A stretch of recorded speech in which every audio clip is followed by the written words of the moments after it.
Well, as y'all can see, we came out here and practiced, and we really focused on the technique and fundamentals. We had some individual periods. We started some of our service periods were pretty much a 6-minute jog through first to make sure we saw, what Notre Dame will, how they would attack us, and make sure we understand how to fit things right and cover things, and offense understand the adjustments they're making. And then we reran the plays for 6 minutes fast. So we really focused on the technique and the fundamentals of the things we need to get prepared for ourselves, and also to get prepared for Notre Dame. And then, we out here doing everything right now. I even tried to wear my white shoes and channel my inner Pete Carroll. So, whatever it takes right now. Do you have an update on Michael Trigg? Well, for one, right now we're making sure he handles some other things like academically and stuff like that while he can. But like the update is no surgery, so it's a pain tolerance, which is a good thing. We got a bye week, so that extra week should be able to get him back on the field. What's the outlook for Drake Jackson? Shoot, the same thing. Like, he was already out here today, so he's a guy that's dealt with something like this, like similar. I expect him to be full go. Is there any update on Brew McCoy or Keenan Kristen at this point? It's not. That's something right now that's being handled by different people, so no updates right now. Is that something that someone else is handling at this point? You're not in communication with them? I am in communication, but right now it's a logistical problem, so we're just making sure we work through that. Thank you. Any better idea of a timeline with Jaxson, or it seems like he's doing a little bit more? Yeah, every day, so pretty much he's getting sped up a little bit, but at the same time, we don't need to rush him too much right now because this is a bye week. If this was the week of Notre Dame, and I'm sure he'll probably be a lot more full go. What'd you see from him in practice today?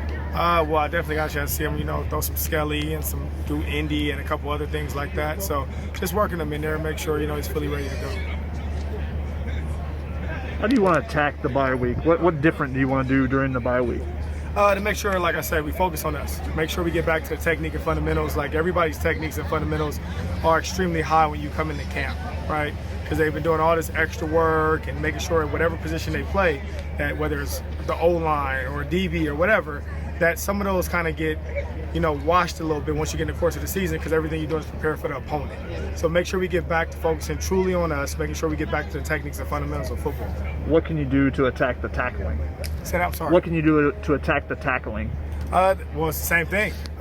How can you become a better tackler without pretty much focusing on it and, paying attention to detail to it? So, as you see, like, a lot of these groups pretty much put in 10 minutes today just geared towards tackling. So, that's what we're going to do. Make sure we can focus once again on the technique and fundamentals of things.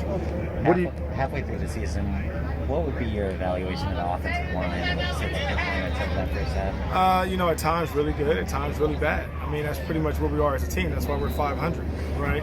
So we have some good moments, we have some bad moments. So, the biggest thing is make sure we get rid of the bad moments, and when we have those moments, make sure it's not a snowball effect. Right now, it's a little bit of a snowball effect, right? So you have to get rid of those, bad moments, and if you have one in the game, make sure it's just a play, not for 10 minutes.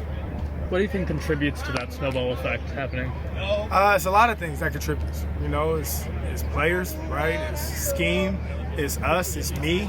So, it's not one particular thing, because every time if you look at it, it's been something different brought up.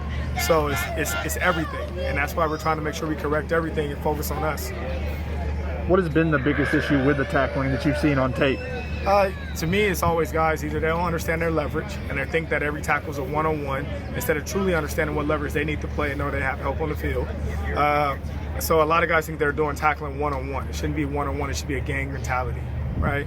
The next thing is some guys are just truly stopping their feet, and we don't want guys to stop their feet. We want them to go ahead and take a shot. Don't let people with the ball dictate what we do. We need to dictate what they do.